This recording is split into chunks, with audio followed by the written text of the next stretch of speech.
It's Wake Up Worlds. Groups.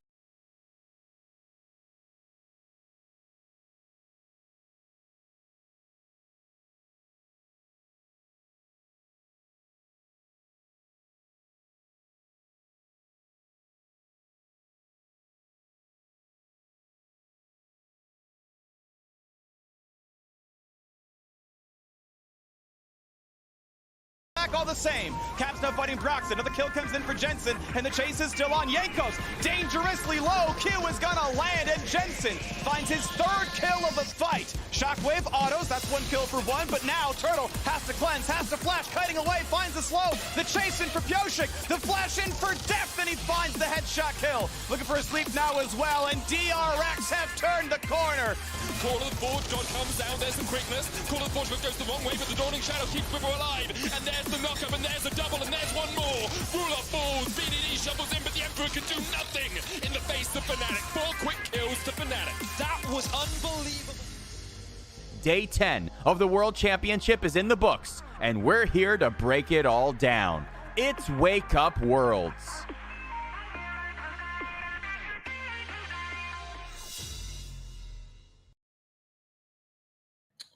Welcome one, welcome all to Wake Up Worlds, our ESPN Esports League of Legends World Championship program. Whether you're watching every single second of Worlds or you want an hour or less to get caught up, we appreciate you watching us live on Twitch, YouTube, the ESPN app, and on Twitter.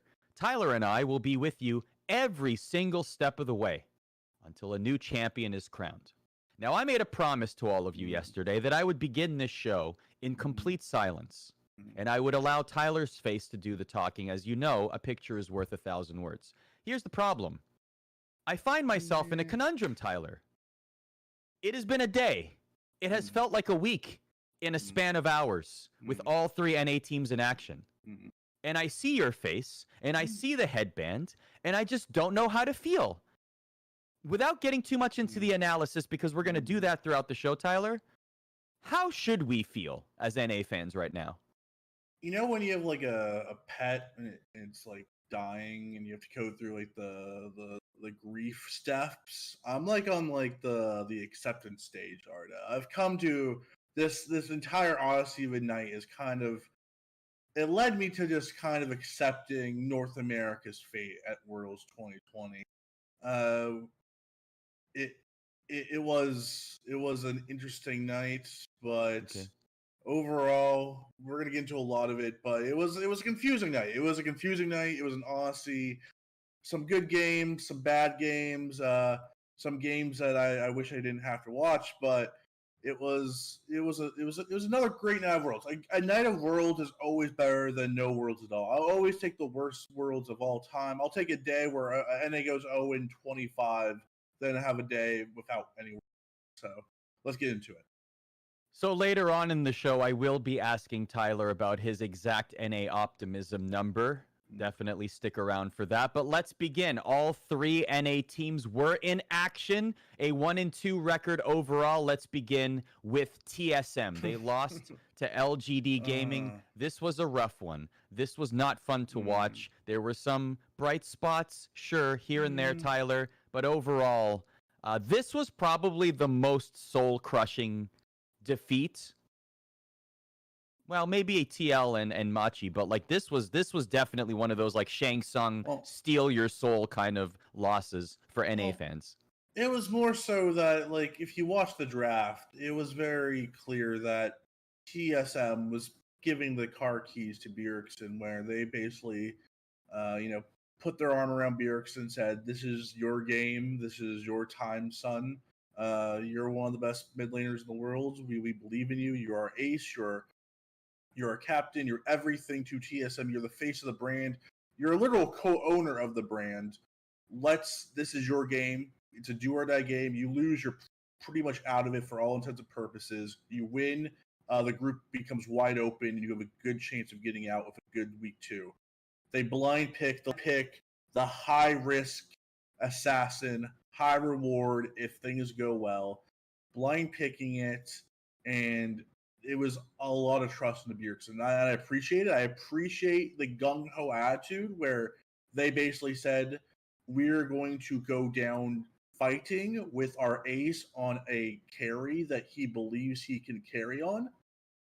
And then, 20 seconds in the game, Doublelift dies in bottom lane, and everything kind of falls apart from there. And it was a bad start. And I give credit for TSM for being proactive. They played a very proactive game where they had the Shen, Broken Blade with the Shen in the top lane, flashing forward, ulting, doing these combos, getting these picks, trying to find advantages on the map when they could.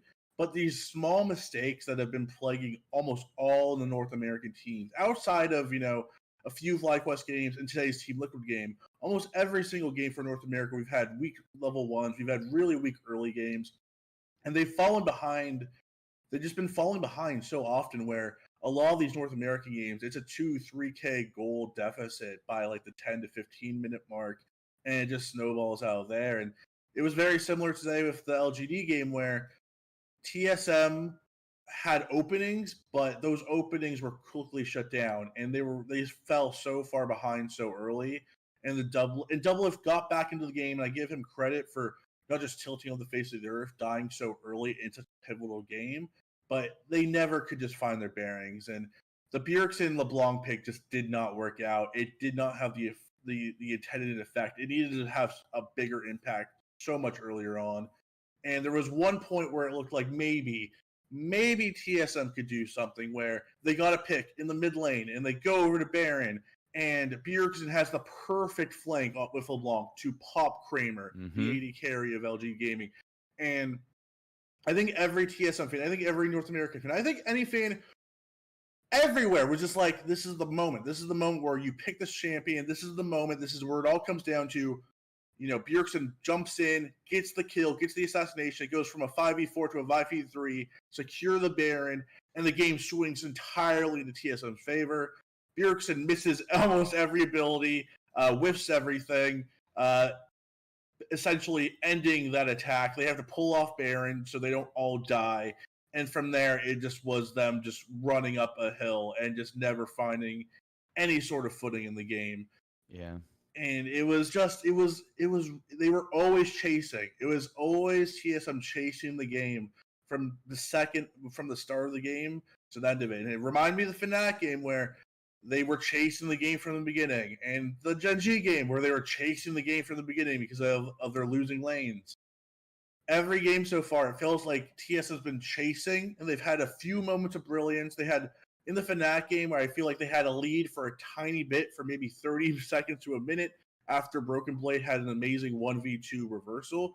But outside of that, they've been chasing the entire dang first week of Worlds. And now they sit here 0-3.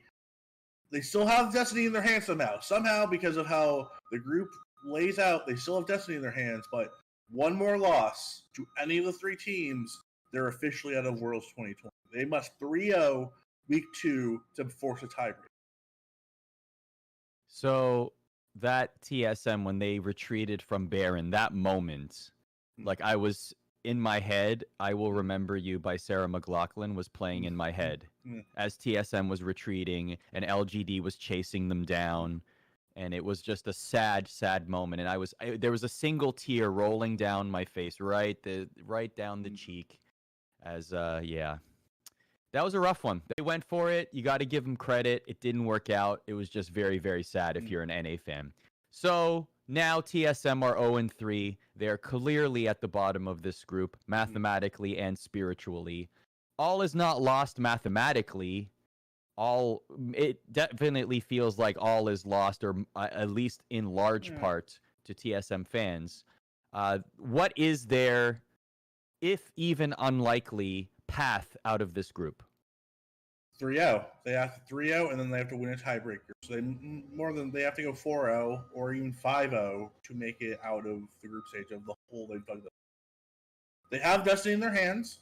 If they go undefeated in week 2, they will make it to the top 8. They will make it to the playoffs, but they can't lose a single game. Genji, LGD, Fnatic, one loss, one bad early game, one bad level 1, and they're chasing again, and it's more than likely over. And I just think for TSM, you really see in this tournament so far, it's a jungle focused meta, and I think a lot of people are going to look at Spica and they're going to say Spica's not playing well. He's falling behind. He's not a top level jungler, and I do agree that he's not one of the elites at the tournament. But as we've seen, and I've talked about this with Team Liquid, the reason why Broxa was falling behind so much is because they weren't enabling him. They weren't fighting in the jungle for him. They weren't getting those level 1s off to give him a golden road for success. Very similarly with TSM, where not every level 1 is a gunfight or a fight to the death. Some of these games are just a lot more standard, like the game versus LGD, where they played very standard jungle openings. But I think the one thing that people are forgetting is I think the jungle support synergy in the jungle and just roaming around, and that pairing is so pivotal in this current meta, where the top teams, the top esports is the Damwons of Barrel and Canyon. Even G2 of Yenkos and Mickey X. Like, you have to have a strong roaming pair. Like, we'll talk about FlyQuest. I think one of the best things FlyQuest has is that Ignar and Santorin work really well together, and they pressure the map even when they aren't the strongest. Before we get there, I want to mention, and I apologize if you hear some beeping, there's a truck right outside of my window, and I apologize for that. Our ESPN Esports Predictor, 44% of players picked LGD Gaming to beat TSM. Don't forget, you can go to espn.com/League of Legends Predictor, or if you have the ESPN Fantasy app, click on the Trophy tab. You can play along for free. You can invite your friends. You can create custom groups, and you can organize and take a look at who is beating whom. It is free to play completely. You can choose through groups, playoffs, and all the way to the finals. That is espn.com/League of Legends Predictor. We're going to get to FlyQuest in a little bit, Tyler. First, let's talk about the bright spot of North America. It started great. The memes were flying. North Americans were extremely happy. I bet you were waving your headband above your head, and you were just chanting and screaming and pounding your chest, just like we all were, as Team Liquid pulled off the upset and claimed the MSI 2019 championship from G2's grasp and defeated them in groups. And it was fun to watch. It was impressive, and Team Liquid looked good in this one, and they drafted well too, Tyler.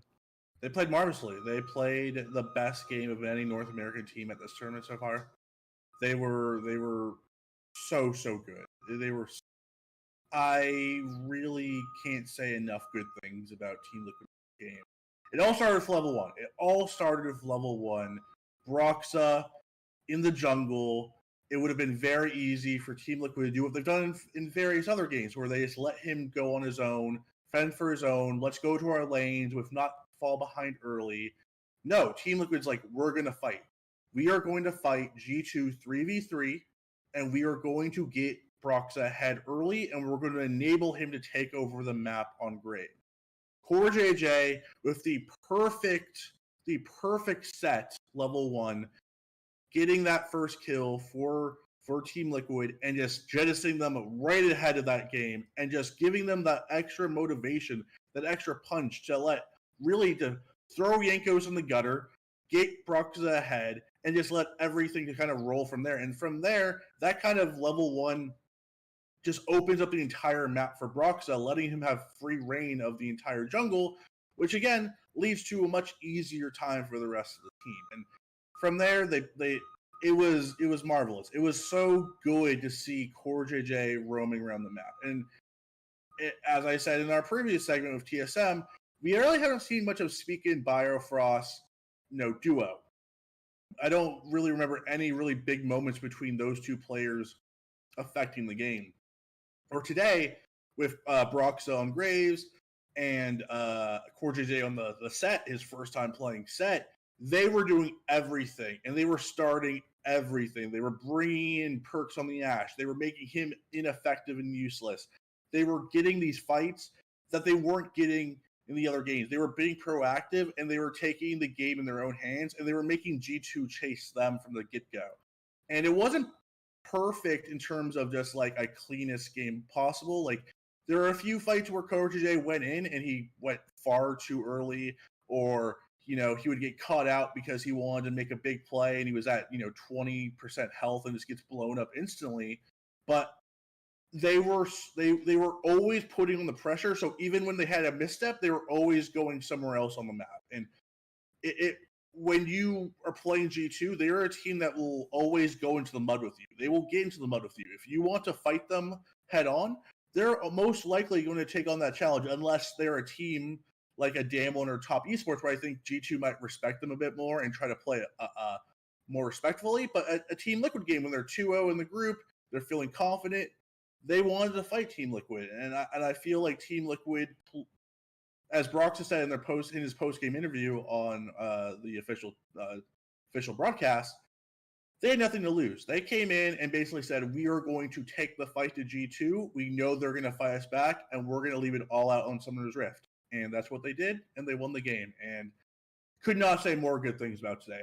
From Jat's draft to the backing up of Broxa in level 1 to get them ahead, to Core JJ's set, 1 to 5, all 5 members should be very proud of what they played today. They played at a level that is worthy to be at Worlds. And if they could play at this level again against Suning and G2, who knows what could happen. But for one day, for one game, Team Liquid looked like a real, true Worlds contender team. Don't know if that'll happen again this tournament, but for one day, it happened. Yeah, got to give them credit. They beat a Worlds finalist. They avenged their MSI finals loss. I mean, there's a lot of good storyline in this one. And speaking of that interview on the broadcast, how relieved that even Broxa said it. Like, when he started the interview, he was like, it just feels so different being interviewed after a win versus a loss. Like, you could see the relief on his face. So it's nice that they were able to get that weight off of their backs as they now go into week number 2. And for Team Liquid, look, I know that it wasn't the best first week for TL. We had some poor losses. Team Liquid did. I shouldn't say we. Machi Esports being one of the glaring ones. But realistically, they're only 1 win behind. They're 1-2. Suning is 2-1. G2 is 2-1. So as much as TSM has their fate in their hands, needing to win 3 in a row, and that does definitely seem unlikely given what happened in week 1, TL still have a higher probability on paper here, and they're only 1 win behind, Tyler. It comes down to their first game on Thursday. G2 Liquid starting off the Group A ending, day of games where everyone plays each other on one day to figure out who's going to make it to the quarter. Okay. First game of the day is G2 versus Team Liquid. Team Liquid could beat them again and go 2-2. G2 goes into 2-2. Team Liquid would not only tie G2, but they would have the outright tiebreaker against them if they tied. That would be so gigantic if they could beat G2 again. If they could beat G2, they are in an amazing position to get out of the group. If they lose, their probability goes down the gutter. It's a hard dive down. So that first game on Thursday is going to be almost everything. A win, and Team Liquid is riding high, and they have the momentum to make up for what they did in week 1. A loss, and it's going to be very, very difficult to make it out. So do not miss the first game on Thursday. That is the pivotal game. Absolutely. And I will say this. I have a feeling, I think many people will agree with this, that the G2 that we see on Thursday will be, will at least have a different mindset than they did today. Some people would even go so far as to say that maybe they didn't take this game as seriously as they might have. I wouldn't say that. I think they got outdrafted. I mean, I think the Jace was a contentious point. I don't think the Jace comes back. But I do think I would give this a lot more credit to Team Liquid just playing extremely well. This was an extremely well-played game.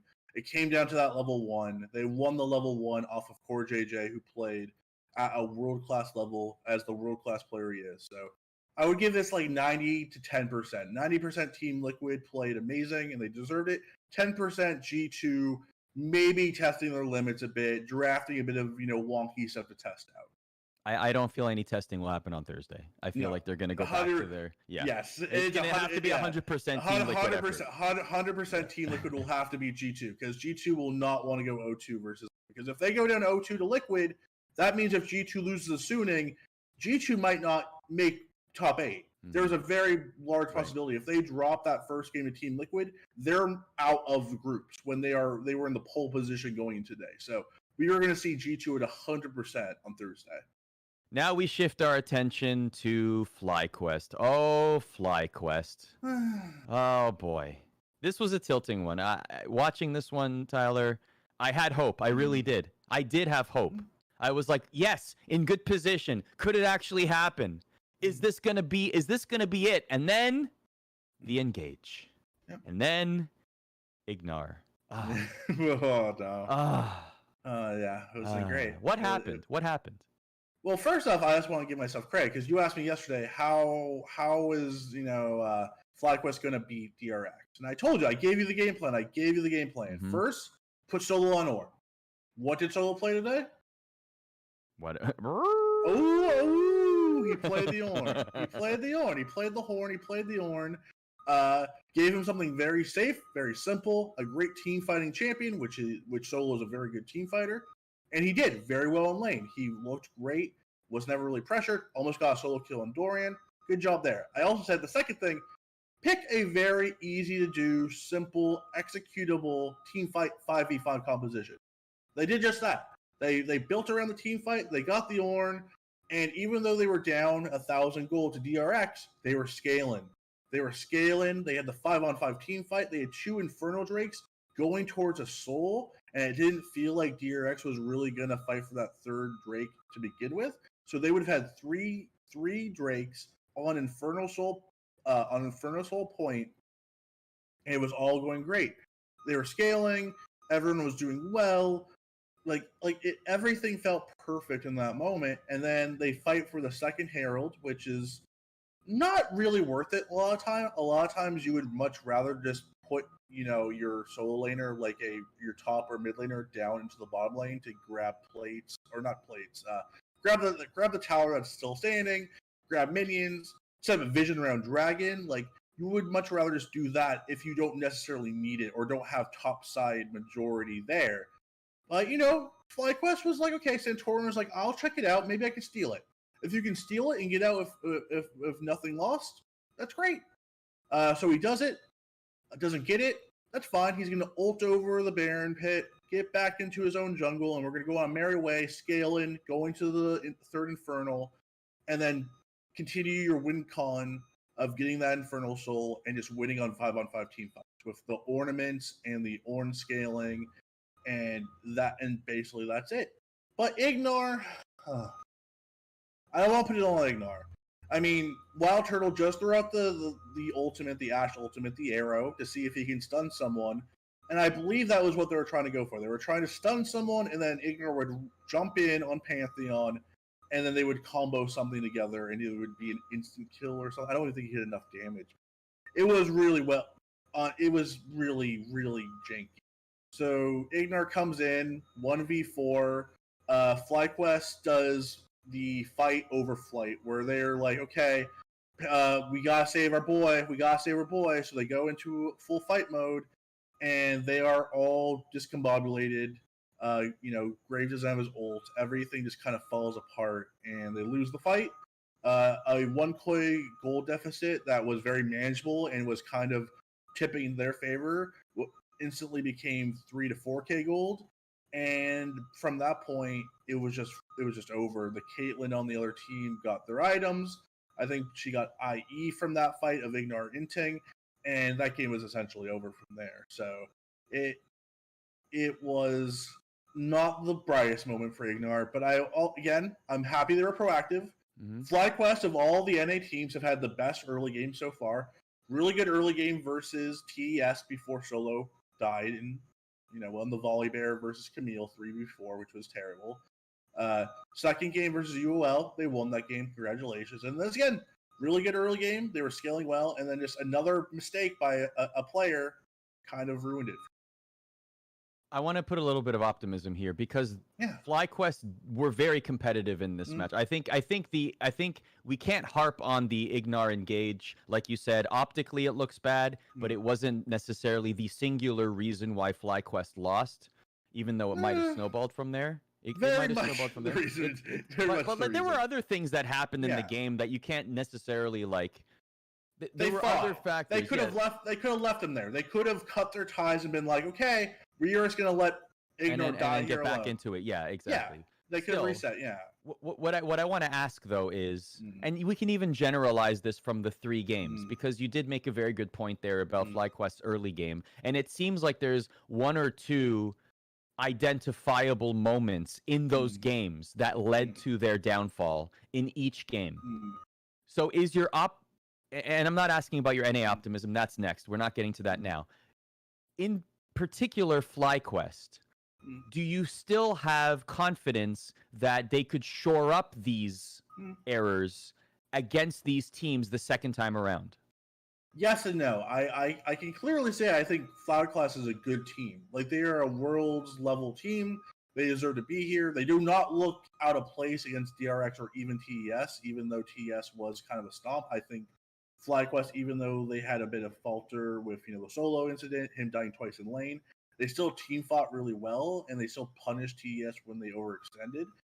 And then DRX, I think they looked like a team that belonged versus one of the better teams in the tournament so far. So, yes, I think they can shore up these weaknesses. I think they can play a cleaner game. I think Ignar, even though he had a bad second game, was one of the main reasons why they won the first one versus Love. And if they're going to have any chance of making out of this group, Ignar and Centaurian are going to have to lead the charge with their roaming and kind of do the skirmish style of getting these outnumber attacks on, or getting these picks off. Like, that's really going to come down to how FlyQuest has any chance, because individually in laning phase they don't have a shot versus DRX or TS, especially TS. DRX, they have Chovy, and we saw Deft and Kyria just run over Wild Turtle and Ignar. Obviously, Ignar likes to roam, so leaving Wild Turtle by himself, it's a dicey proposition because Deft and Kyria, DRX are going to draft compositions that empower their bottom lane because they feel confident in that matchup. So my optimism for FlyQuest is I feel better about them as a team. I think they're really good. I think they have shown that they belong, but for them getting out, they most likely will have to beat DRX 2 straight times on their match day. They would have to beat them the first time and then beat them in a tiebreaker more than likely. And that's just a tough task. Maybe once I could see it back to back, that is a tough ask. I just can't see that without DRX really falling apart. Yeah, that best of one advantage goes away very quickly when you have to play a back-to-back like that. So we're going to now expand this to all of North America. And by the way, there were other matches today. Yeah. We're going to cover that, like Fnatic's victory, etc. We're going to cover that in our power ranking segment organically as we go through and rank teams a little bit later on in the show. We're going to give you a top 10 power rankings of group stage teams, and their conversation about other matchups will just organically come up. But let's tie a bow on North America. I like to ask you every single show, Tyler, and Twitch chat enjoys it as well, or no matter where you're watching, we appreciate it, where your optimism level is. And this graph, if I held stocks in Fion Incorporated, I would be really, really depressed right now. Like, I bought in, and then I saw the opportunity to rise. Maybe I bought a little high, and then all of a sudden there was a stock market crash, and I'm just in tears because my retirement is gone, and what am I going to do to feed my family? Like, this is dire, okay? My Fion Incorporated stocks are at an all-time low. So can you give me some optimism at all? Can you tell me that I'm not going to lose all of my life savings here? Where is your NA optimism today? I'm not in the negatives yet. I'm at a 1. I have stuck at my 1. I feel there is I think there's a 10% chance one of these teams gets out into the top 8. I think that is a logical realistic view of everything. There's a 10% chance that one of these three teams makes it out of low. I think some people think this is too high, that NA is already dead. But I think this is fair. I think Team Liquid has the best chance of anyone to make it out, but they have to beat G2 in that first game. And that's pretty much where they beat them once in the do or die game. Now G2 again, who's going to be prepared, much more hungry, and it's going to be a situation. I think G2, I don't think they played like lazily or they played like a troll game. But I do think, like we said, today was 90% TL, 10% G2. TL is going to have to do 100% again and play the best game they've done so far this year to take down G2. And even then, even after if they could beat G2, they still have to take care of Machi Esports and hope that soon they can beat G2 in the rematch. And if that all happens, they make it into the top 8, but it's a tall ask. FlyQuest, as we said, they'll have to beat DRX more than likely 2 times in a row. Don't see that happening. And TSM, they're gonna have to win 3 games in a row. Can't drop a single one, and then and then they'll have to either win a 4th game in a tiebreaker, or have to win 2 games to advance from a tiebreaker. So I can't see TSM do. If TSM does it, it's the greatest story of all time in world's history, and it surpasses Fnatic's comeback from 2017, because Fnatic did like its Immortals and Gigabyte Marines, and a Longzhu team that was kind of already locked into the top spot in that group. Where we are in this group where we have LGD, Gen.G, and Fnatic, all 3 really good teams at 2-1. There's no Gigabyte Marines, who are kind of seen as a wild card team in that group. So I want to believe in TSM, but I think they gave it all they had today. I think this game was them saying this is our shot. We're gonna put everything on Bjergsen and have him carry, and he just couldn't carry. Yeah. And I've been a big supporter of Bjergsen. I said he's top 20. He's better than GA. And today he was not better than GA, and I was wrong. And it sucks. It hurts, because this was the game where it felt like TS was reading my mind, where it's give it all on Bjergsen. It just didn't happen. Yeah, I feel like one of our colleagues is kind of saying "I told you so" right now. It's sort of just floating in my head somewhere. I don't know. If you want to go back and check that out, that's in our archives where we ranked our top 20 players. Also at espn.com/esports, where we have daily coverage of Worlds. Jacob Wolf and Emily Rand holding it down there with some regular content over there. Also, a lot of interviews in video form on our YouTube channel /ESPN Esports if you want to check them out. I am not ready to sell my Fion Incorporated stocks just yet. I'm going to keep them. I know you said 10%. This maybe feels like a sunk cost at this point, but I'm not ready to sell. Okay. If Team Liquid loses on Thursday, or if they get eliminated on Thursday, and we go into our the after show of fire sale, we're going to negative this baby. Anyone in the chat, yeah. Anyone in the 10%. Chat, yeah. Anyone in the chat that wants to buy my stocks if Team Liquid lose. Well, obviously, it'll be decided by then. But if Team Liquid do not make it out of groups, I will be having a Fion Incorporated stock fire sale. You can let me know in chat. I'll give you my Venmo. You can transfer me funds, and Fion Incorporated stock will be yours. All right, let's go through our group stage round 1 dream teams. We picked 5 players, 1 per position, in a sort of all-star team of the first week of groups. Now, I will preface this by saying I believe we had far different criteria in how we selected the players. Oh, you're about to get memed, Arda. So I'm going to go with my old friend Mickey X, who has been probably the brightest spot on G2. A very shaky G2, I think. I think almost every single G2 game has had a lot of shaky moments, but he's been generally the consistent force of the team. So Mickey X is my support. Him and Jackie Love would make an amazing bot lane, by the way.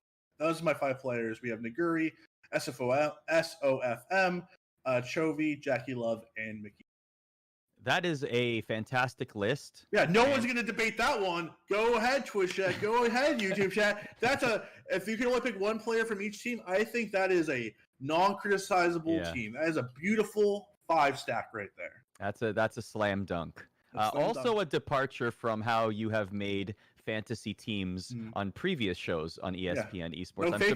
I'm surprised Daigo and Magnus Carlsen are not on your list. I probably should have put them on mine because I went the meme team route, apparently.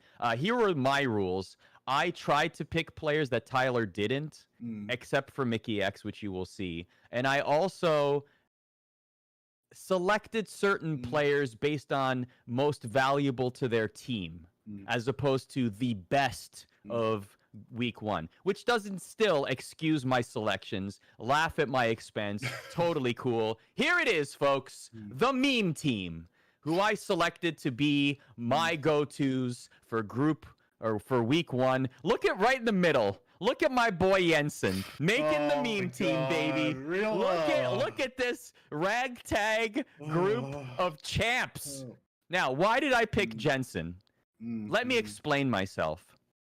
First of all, the reason I picked Jensen was because without Jensen on Team Liquid, they probably wouldn't have won their game, and also they wouldn't have looked strong. I feel like he is really the core, the heart, the soul of this team, and many of those.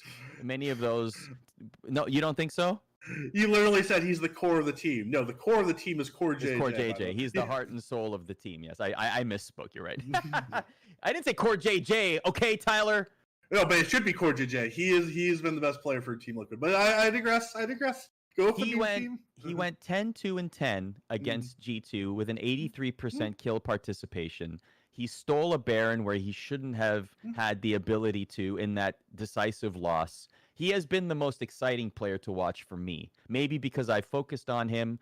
They talk about him a lot, but I just have been focused on Jensen, and I think that he has been the most fun to watch for TL. Whether mechanically or not, if Core JJ is the best player, of course I'm going to defer to you on that.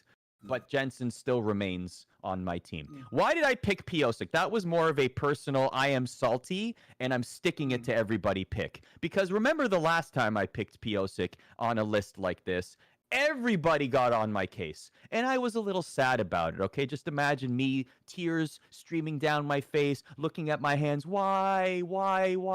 But now I can finally come back because Piosik has given me the power. Piosik is popping off in this meta, and he has had some great games. Surrounded by a great team. Yes, don't get me wrong. He is definitely not the showpiece of this team. Totally understand. He is a patron of the church. I get it. However, he has also been a great, formidable player for DRX so far in these games. So that was more of a pick of, you know what? Give him some love. Give Piosik his due.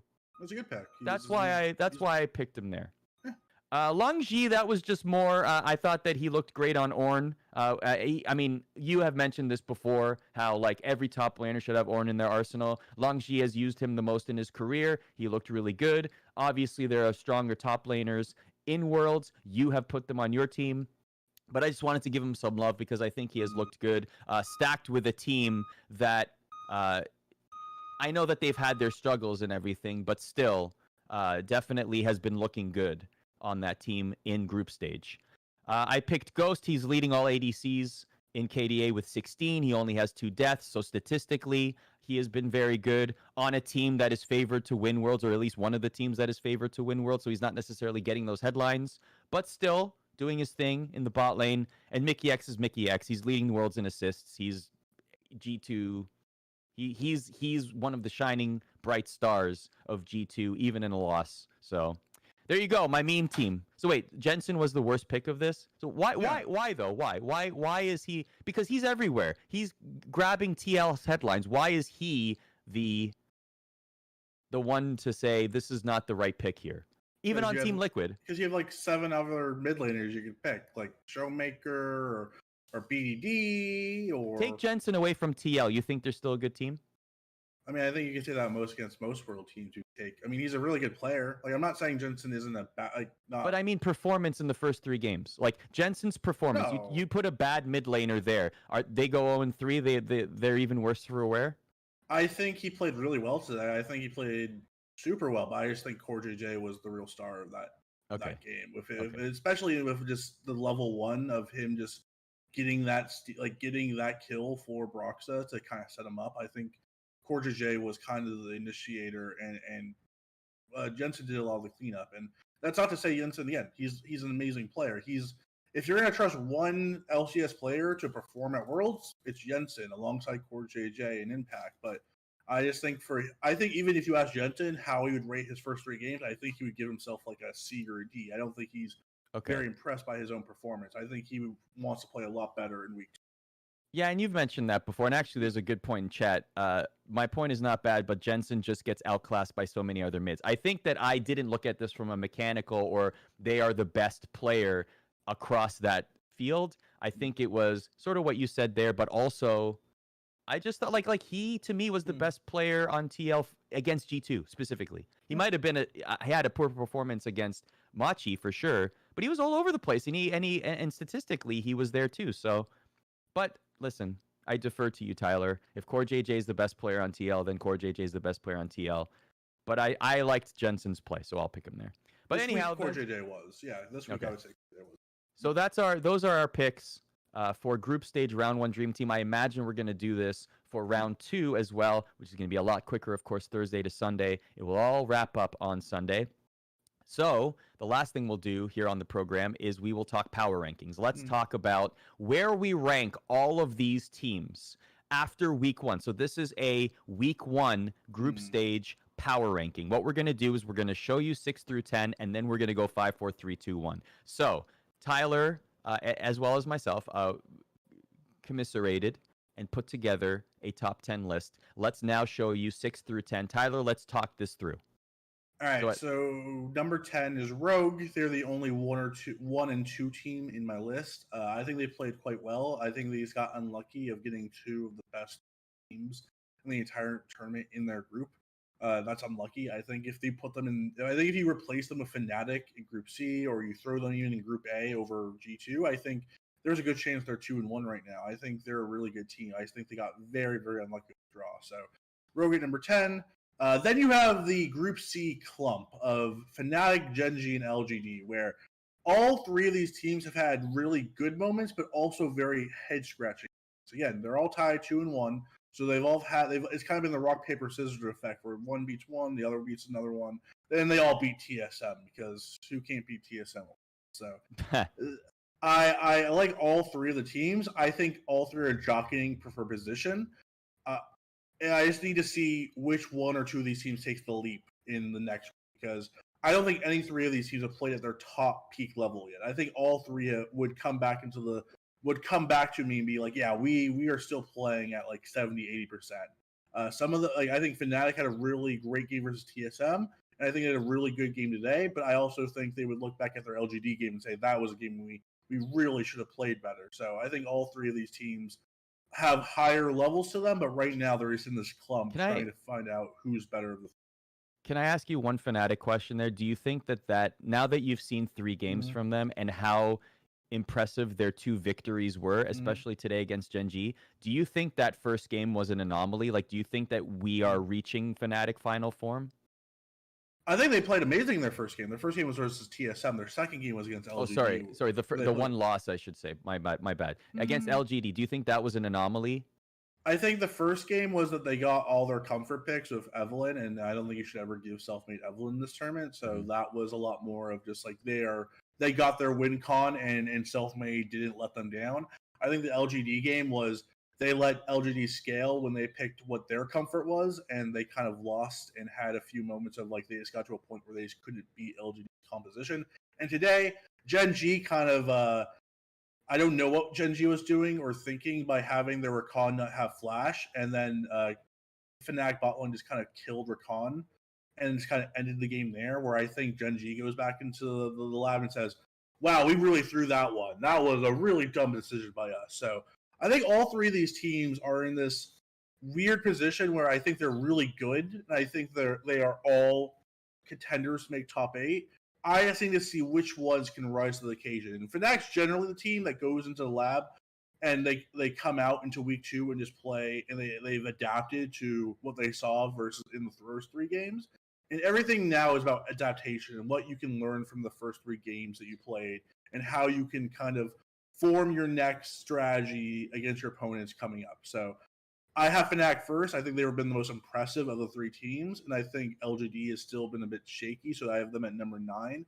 But these 3 teams are going to separate in week 2. One of these 3 teams are going to bump up to the top 5. Who is number 5, speaking of 5? So yeah, 5 and 6 is kind of interesting because it's G2 and Suning. It's a very similar situation to the Group C clump where I think Suning and G2 again. I think G2 looks at their performances so far and kind of grimaces, and I think they go, we could have played a lot better. I think they kind of stole one versus Suning. They lost a Team Liquid when they shouldn't have to. Even their Machi win wasn't the cleanest. But I just still do think when you look at just G2's team fighting and how effortlessly they can just turn around a lost position into a thunderous victory. Not many teams at this tournament can do that. Like you just watch some of their plays and some of their coordination when even in the games where they lost versus TL, they had some really beautiful setups with the Ash Arrow of Perks, who was ineffective because he was just kind of pushed out lane, was never able to farm up to have any sort of items. But they had really good coordination, and their team fighting is one of the best in the entire world. I think you could flip-flop Suning or G2 anywhere you want. I just picked G2 because they beat Suning, so that's my only kind of okay, G2 beat Suning, so I'll put them 5, Suning 6. The top 4 teams, I would imagine, are very ordering them is one thing, but I see a gap almost between the top 4 teams and the remainder. And I was going to ask you, if G2 had beat Team Liquid today and went 3-0, would that have broken them into the top 4 in your opinion? Yeah, if they had dominated Team Liquid, they're probably 3. If it was a close game, probably 4. Okay. So, now we get into the top 4, and this is where the gap is established, as we just said. Who is number 4 for you? Number 4 is DRX, which, I was down on DRX coming into this tournament. I thought, hey, maybe Unicorns of Love or Fleckless could upend them, upset them. Don't believe in Doran as a player, really, currently. I think he's always been a bit overhyped. He's always been just kind of he's not Sword, so he must be better, right? He's better than Sword, but I don't think he is a world-class top laner currently. Piosik was also someone I doubted, and Piosik, as we saw on your Dream Team, has been one of the better performing junglers at Worlds so far. This meta fits him like a glove. All of his meta champions, including his namesake Piosik, which means Mark in Korean, everything is in flavor of him right now. So he is balling out of his mind. And also you have Chovy, who is, if you're gonna have any mid laner right now in the world, he's one of the top picks. And then your bottom lane, there was this. I was concerned about depth. There was rumors and talk of a back injury that was plaguing him. If he's having a back injury, he's showing no with it. He has bodied most of his opponents, not named Jackie Love. And Kyria is, So you just said it, and you did say their names. There are only 2 undefeated teams right now at the 2020 League of Legends World Championships. That is Top Esports, TES, and Damwon Gaming. And we and many people had TES number 1 going into Worlds. How do you order those 2 teams? I have Damwon number 1, TES number 2.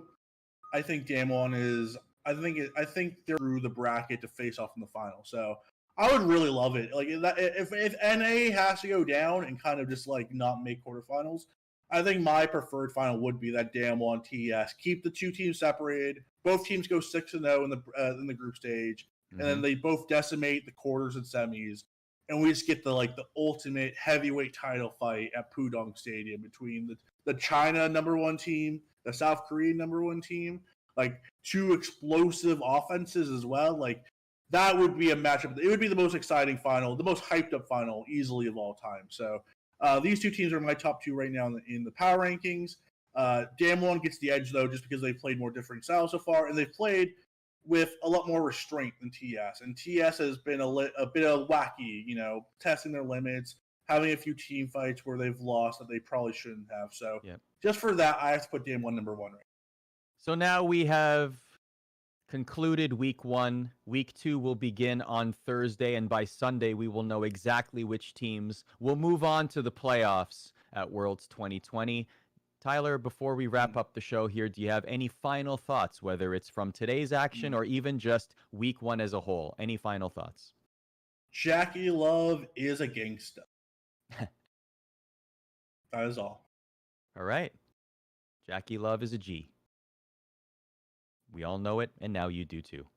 So we're going to be off tomorrow, and we will be back on Thursday when Group A will be decided. The action begins at 4 a.m. Eastern with Liquid versus G2, and it will end at 9 a.m. Eastern with Suning versus G2 Esports. And once Group A is fully decided, we will be live on all platforms, Twitch, Twitter, ESPN app, and YouTube at 11 a.m. Eastern. Tyler and I, like I've said, every step of the way, we are here with you until a champion is crowned. But for now, 10%, we're going to...